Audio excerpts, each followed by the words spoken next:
All right, I'm gonna get started and then Kim, you can let people in. Cool. All right.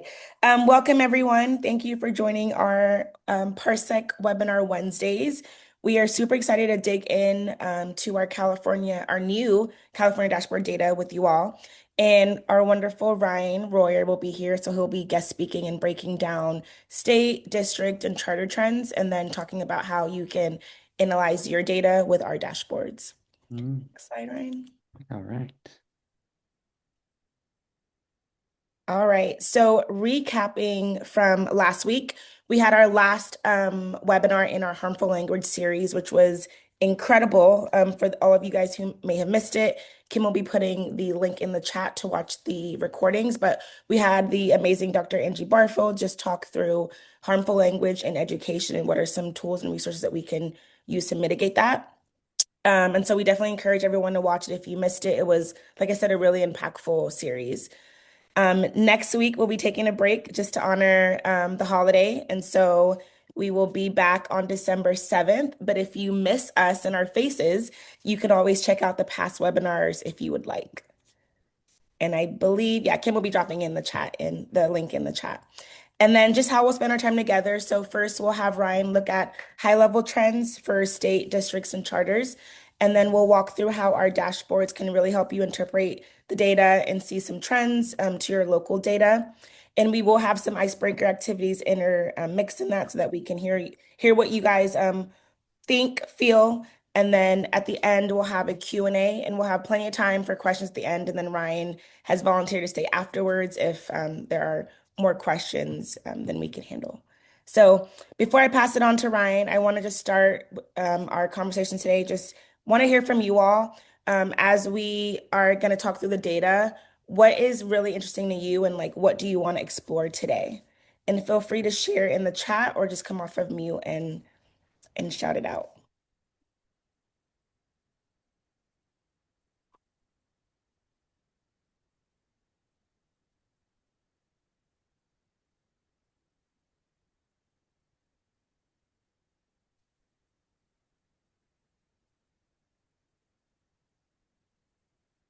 What do y'all want to see? Okay. So Um, Talitha, hi Talitha. You would like to see 3-year comparison data, okay? I think Ryan actually has that in the mix. So Kelly, more or less reacquainting myself with Parsec. That's good. That's good. Kelly, welcome. What else would y'all like to get into?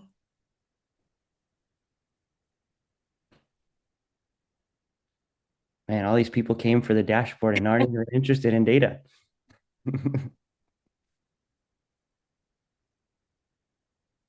All right. Well, you guys feel free to put in your chat what you would like to see.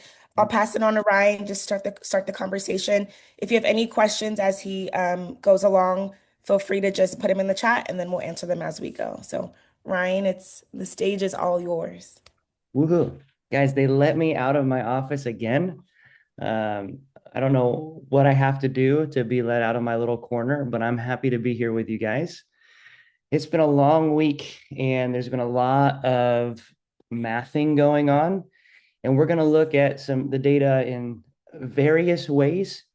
And then we're going to leave it open for you guys to ask questions about data. Maybe that this like opened up something in your mind. I have this question now that I've seen this data. Sometimes we have to see in order to start thinking through what we're not seeing.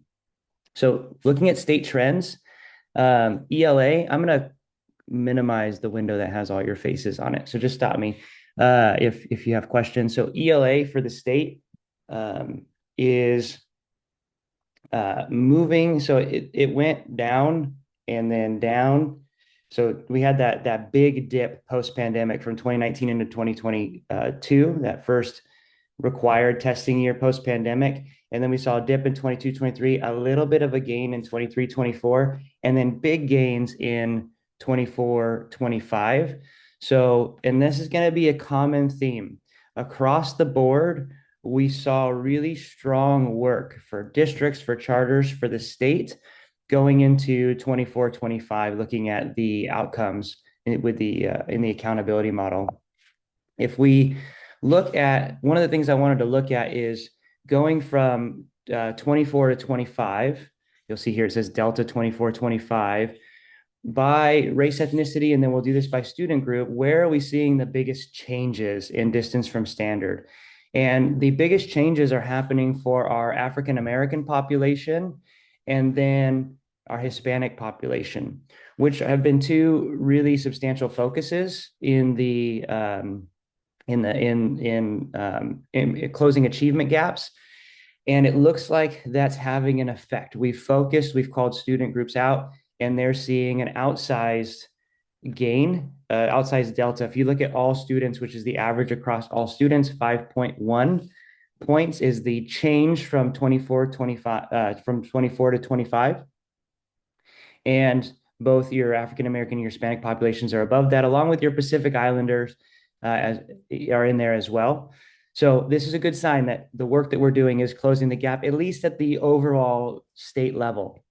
Now, if we look at student groups, so this isn't every student group that's available in the data set. I didn't do English only or our English learners only, English only, or RFEPs only, but looking at the data for the deltas here, you see the English learners, foster youth, socioeconomically disadvantaged students, and students with disabilities are all seeing those outsized gains as well year over year.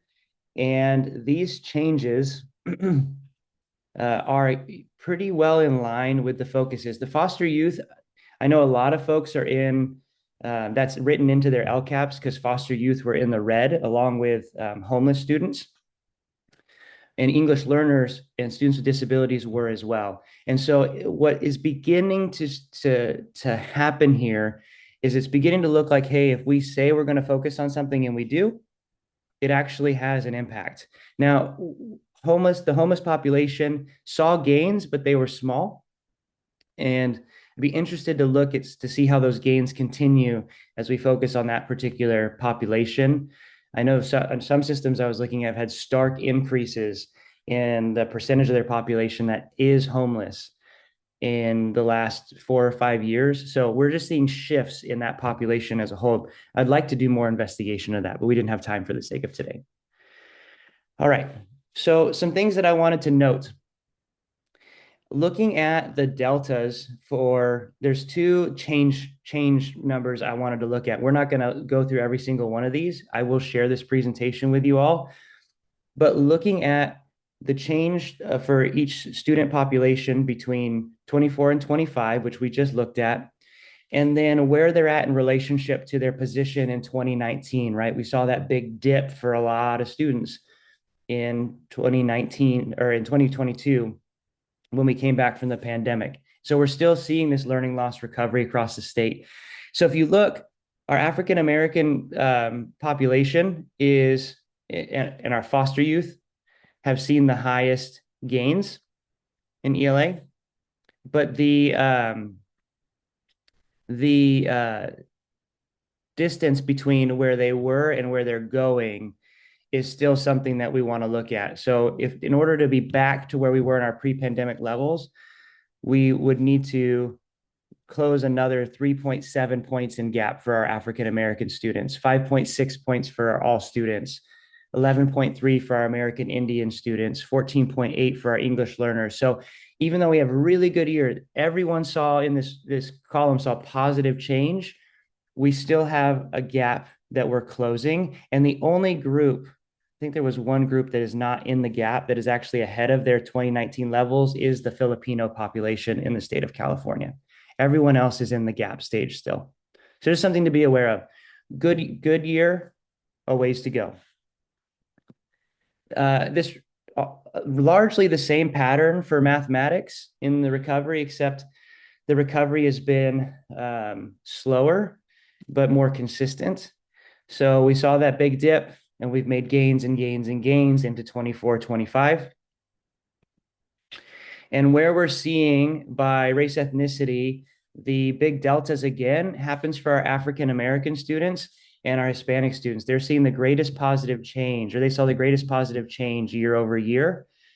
And while everyone saw in this by race ethnicity saw positive change year over year. So really good work across the board. For our student groups, Our English learners saw really strong change year over year, and our socioeconomically disadvantaged students saw outsized change as well, while everyone saw positive change. I'm really stoked about these long-term English learners numbers and these students with disabilities numbers, because those have been a place of um, uh, where the gap has not shrunk as much. And now that we're starting to see long-term English learner data, to see it moving in the positive direction uh, is encouraging.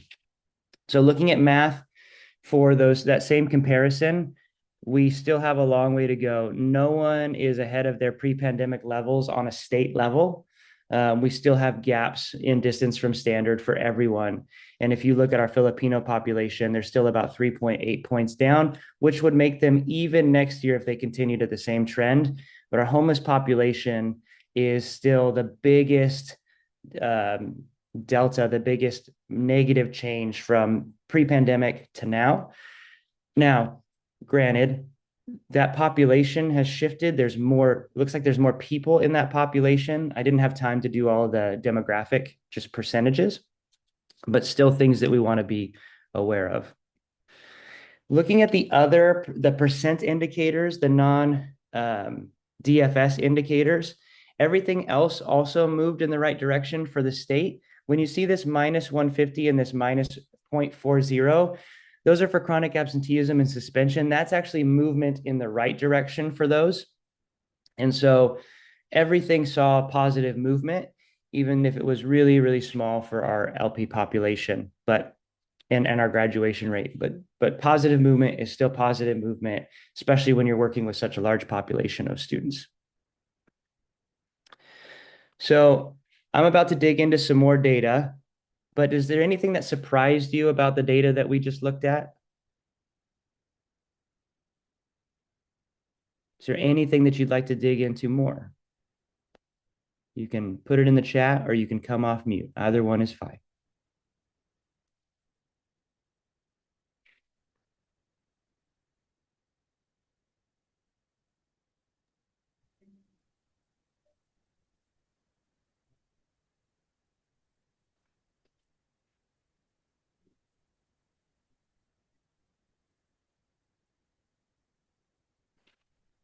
All right, someone came in the chat. Not surprising, all very interesting. Chronic absenteeism rates are still stubbornly high across California. You're right, Soren. When we're moving, like I showed you, we're moving on average in the right direction. But when the percentage is 17% chronically absent across the board, there's still a lot of work to be done to get that to a much lower level. And this, I mean, it's a 5-year plan just to get it below 10% chronically absent. Awesome. All right. With that being said, guys, I'm going to go into district and charter breakdowns. Wait, Ryan, when we have a comment from Jennifer, she said it'd Okay. be helpful to know when you share the presentation where you're getting this info, i.e., which dashboard, which filter. So giving a reference, which is good of Yeah, you. I will go into the dashboard for kind of showing these breakdowns. All of this data came from our dashboards, but I actually did math outside of the dashboards in order to get some of this comparison data, because we don't calculate the deltas uh, like the we don't calculate the delta. You can see the longitudinal data for yourself, but the delta itself is not in there. But I'll show you where I got it. Thank you. All right. So looking at district and charter trends, looking at the ELA, DFS, for those two groups across the last few years, something interesting happened for charters this year is that they surpassed in DFS. They were behind last year in 23-24 overall. In 24-25, they actually surpassed where the districts are at, but everyone made really good progress, 6 points on average across the state, 5 to 6 points, I guess. DFS improvement in ELA, and really strong showing from charter schools. Similar now relationship between districts and charters as to what it was pre-pandemic. If we look at the change by race ethnicity between districts and charters, except for the Filipino and the white populations, the charter schools outpaced in change, meaning the difference between last year and this year distance from standard for each of these race ethnicity populations, the change was greater amongst charter schools than it was for districts. Now, what that can mean is that charters were sitting at a high or districts were sitting at a higher position overall. And so you'll see less of that delta change. But either way, there's really good work happening in both because we saw that major jump this year in ELA DFS. If we look by student group, the same pattern remains. And I removed some student groups because the number of charter schools that had a represented population of that student group was low. So I just removed those so that we could compare a little bit more similarly. And you'll see that charter schools outpaced districts again in that year over year change by student group for our English learners, our homeless, our long-term English learners, our socioeconomically disadvantaged populations, and our students with disabilities. So there's some really strong work happening there. Even as with a lot of the school systems that we're working with, we're seeing the populations become more students with disabilities, become more English learners, become more socioeconomically disadvantaged in those charter schools. So it's really interesting to see as that population shift to see these deltas still moving upward. All right, I saw something in the chat. Awesome. All right. So math trends for all districts and charters. I forgot to type that in there. So looking at math, math did not see the same jump for charter schools in this last year that ELA did. But what we're seeing is districts are making a recovery. They've made a recovery consistently year over year post pandemic. Boom, into negative 47, into negative 44, and a negative 39. At this rate, they've got 3 years before we see that sort of academic recovery or looking at a similar DFS to pre-pandemic. But what's really cool is charters were at a lower position. They saw a similar dip, 18 to 20 points, and they've shown gains year over year, though smaller. The gain was much larger this year. So if this continues, if charter schools continue at this pace, to all of our charter schools on the call, next year you will actually be ahead of districts in the average distance from standard across the board for your students in mathematics. And the gap between charter schools and districts has actually not been smaller at any point in the data set represented. And this is a good sign because charter schools have traditionally struggled with math outcomes. And the ones that we work with have been really, really intentional about improving that. And the A+ network, who we work with, saw really strong outcomes as well. And we know that some of that has to do with the intentional work being done with, like Mr. D Math and Bright Thinker and some of those other supports. Next Gen Mathematics is a really good support for math. So great work. Looking at the deltas by race ethnicity, the Filipino and white populations did not see the same gains in math that districts did, but for every other race ethnicity group represented, the change was outpaced in charters by a long shot. So strong work. And by student group, the change was really outpaced in charter schools. So this goes to show that there's a lot of really intentional, this long-term English learner data is wow, right? The homeless data is wow. So really strong showing from charter schools and districts. And charter schools are really working hard to span that gap and stretch that difference. They're neck and neck with their traditional counterparts. Looking at the percent indicators, so the delta, so the change year over year for your those indicators, the charter schools saw a larger dip in their distance from their chronic absenteeism rate. They saw a smaller gain in districts, saw a larger gain in college and career readiness. English learner progress had a larger gain for charters, And graduation rate had a larger change for charters, with suspension rate having a greater change in districts. Now, the charter schools that we work with typically have lower suspension rates, but all of this is good news. And to see both of them doing well and pulling things into the positive, really strong. So, looking at the data that we just looked at, what's one hypothesis you have about why we're seeing this pattern in the data? And I want to narrow this down. Math um, looks like it. I mean, really strong showing in improved outcomes, especially across those student groups. Why do you guys think we're seeing those strong improvements across those student groups in math?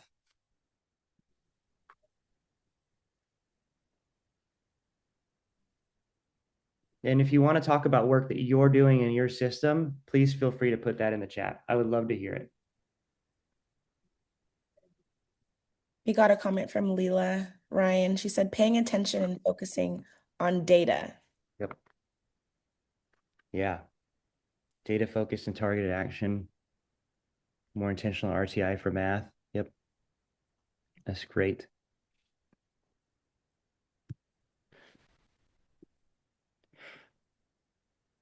I'll leave a little bit more time.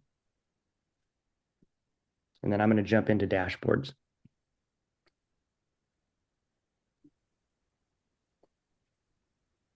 Put a thumbs up in the chat if you're really happy to see there's so much positive gain year over year this year. It's just positives everywhere.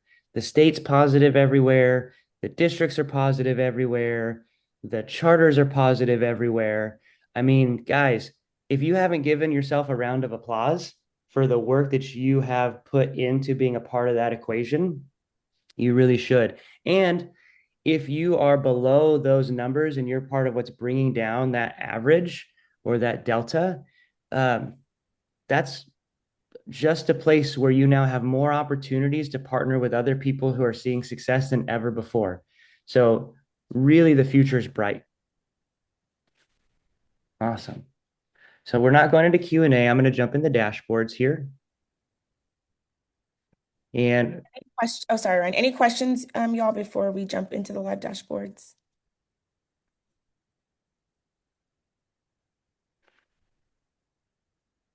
Ryan, we did have one question. yep.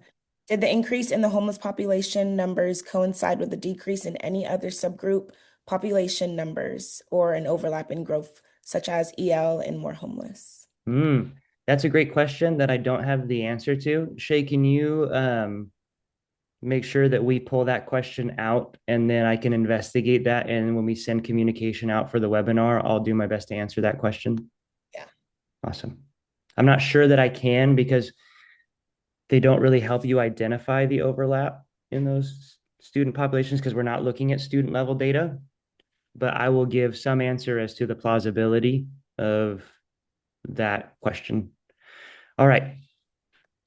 So you guys saw a lot of data in a lot of charts, and I pulled all of that data from our dashboards. I didn't go to the California school dashboard for anything, or the state's California school dashboard. I was in here.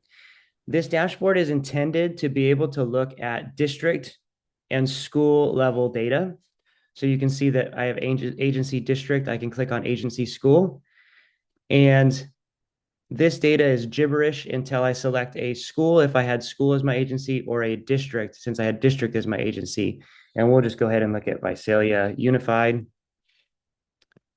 We're in Fresno, but I'll click on Visalia. And this is going to give you some comparative data.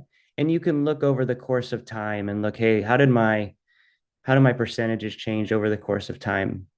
Right? How did my SED percentage change? How does my students with disabilities percentage change, et cetera? And that's worth looking at. But where I got the data for what we were looking at today was a lot in this compare. So you'll see here that we have a breakdown for all of the student groups, distance from standard from California. I spent a lot of time here. And what I did with this is I would go to the year that I wanted and I would just right click and export that data. And then I would title it something like 2025 SGs for student group, distance from standard, and I would export that to a Google Sheet. I'm not going to spend time there. And then I would go to 2019. This is how I got those deltas. And I would do the same. And this is for ELA. And then I would do it for math. And that's how I got those deltas to calculate the deltas. But this is a great place to just begin comparison. So we can compare Visalia Unified, and you can select your school or district to the state just on a visual component by student group. So looking across all students, there's a distance. English learners, there's a distance. Long-term English learners are doing better in Visalia Unified than with the state. So you can do all that comparison right there. The place where I got the data for the districts is, it was kind of complicated, but what I did, and you guys can do this too, is I went to the ranking tool. I looked at ELA. I left every student group selected. I selected every year. And so this is just for districts now. So this is showing every student group for every year for ELA on the California School Dashboard. And I exported this to a Google Sheet or CSV. And then I had ChatGPT do some math on it and export it. And then I spot checked the math to make sure that it was correct based on some other math that I had done. So there's all sorts of things that you can do to pull this out. One of the things that I think is the most helpful in this dashboard is the ability to see large amounts of data in one view. So like if I come here, I clicked on these arrows, I went to enrollment and overall, and then I clicked on these arrows till I got here. I can look at all of the indicators for my district in one space, what color they are, what the numeric value associated is, and a visual representation of how that compares to the county and the state. The county being this dark gray, the state being this light gray, and that's this is a county aggregate. So this is not like county office; it's a county aggregate. So I can see all the student groups at one time, and then I can even isolate if I wanted to look at just how outcomes looked for my African American students since they're the first one there, right? Or my Asian students, and get that overall view instead of looking by indicator. It's a really helpful way to look at the data. The other thing that's going to be really helpful, and we recommend this for improvement purposes, is most of you guys who are partners know this is going to be the ranking portion of it. So let's say I'm trying to improve outcomes for my English learners, and I'm a charter school. I'm going to I'm going to click agency school, charter school, yes. Grade served. I'm a K-12 charter school, so I serve all those grades. I'm going to click, I type that in at the top. I'm going to hover over K-12 as my option. I'm going to click only. And let's say that I am between, take a second to load in all that data. I'm between 40 and 60% socioeconomically disadvantaged, which is that number here. And I'm less than 20% English learners. And I have an enrollment greater than 1,000. I'll put 1,000 down here at the bottom. What I have now is the outcomes for English learners for all K-12 charter schools in the state of California that meet these parameters.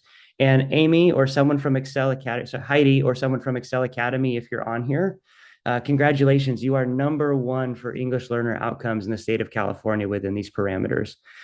But looking at this comparative data, the purpose of this is if I'm iLead, I can talk to Epic California Academy. I can talk to Excel Academy because I've got contact information, say, hey, what are you doing for your English learners?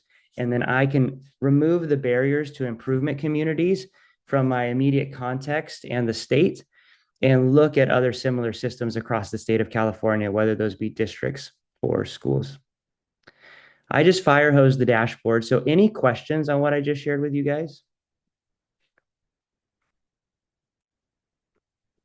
If I can just talk, that would be great. Hi, Walk away. everyone. So that was a lot of information, and you went really fast. And I wanted to chat. I mean, I am new to Parsec this year. I love it. I'm really excited to use it. However, Yeah. I often forget how to find what I want to find. And so Mm, what you just did there, I don't know if there's like I will never remember any of that. And so how do I? I mean, we have mm. a person that we can talk to run through us stuff. But is there like a little manual somewhere or something that we can access some with directions to do what you just did? Yeah, so I have some tutorial videos that I'll make sure that Shay sends out, gives access to when we send this data out, and they go through the functionalities of each of the public research file dashboards up here. And so it'll go through how you do rankings, it'll go through what's where and all of that, so you can have a refresher at any time. And to that note, too, if there's anyone else on the webinar who would like to have videos on certain things, make sure that you email us back and we'll try and create those resources for you. Yeah, anything that I need to create a loom for, I'll create a loom for and make sure that it gets out to you. It'll help us build our content library too. I have a question. I'm just trying to recreate some of what you showed, and for some reason, when I go to my overall, like for my school, the arcs that are supposed to show the county and the district and or the county, the state, and the school, I'm only Mm. seeing the school. Is there something? What? How do you get it to show all of those? Yeah, so it's doing like this. Kind of, yeah. Yeah. Or I'm on was it statewide indicators right now, but yeah, on this page? that one, yeah. So I'm Yeah. just, yeah. So how do you get it to show the county? Yeah. So what's happened is you've probably, do you have like charters selected as yes? Oh, yes, I do. Yeah. So what I would do in that case, Meg, because what you've done is you've just isolated the data set to only schools by selecting charters. Yeah. So what I would do is I would just click reset filters. And this is a great question because it's tripped me up before too. I would click on school as my agency, and then I would just type in um, My school, okay. your school. So Olive Grove, and we'll go with your Lompoc site, for example. Okay, there, that fixed it. Thank you. Yep. Awesome. All right, guys. Any other questions? This is Yeah, fun. I have one on that same page. Mhm. When I do this, I don't get the colors. I'm getting the agency county in California, but I'm not getting the color arcs. Okay, so for your school, you're not getting like the On when I do a comparison like that, um, I see the agency and the county and the light gray, the dark gray, and the blue, but then Mhm. I don't have the arcs above it, the colors. Is that Is it does it say statewide indicators in the middle of the let page? me go back on that one again. Can you Yeah. walk me Yep, let's how to do get that. there? This is great. This is my favorite. You guys are awesome. Because I wasn't happening when you were doing it, and so I Yeah. didn't think I'd have a chance to ask you. But Yeah, yeah. it's great. So if you look at enrollment overall, so that's what we Hmm. on enrollment overall, and then you won't see the colors here. What you're going to do is you're going to click this little arrow here to the right. Okay. We're going to click that again, and then we're going to click that one more time, and that'll take us to this page. And this is where you should see the colors. And then you'll select your agency from there. Okay. Thank you. Yeah. Guys, we are finished with our webinar. Um, I'm going to stay for questions and answers time.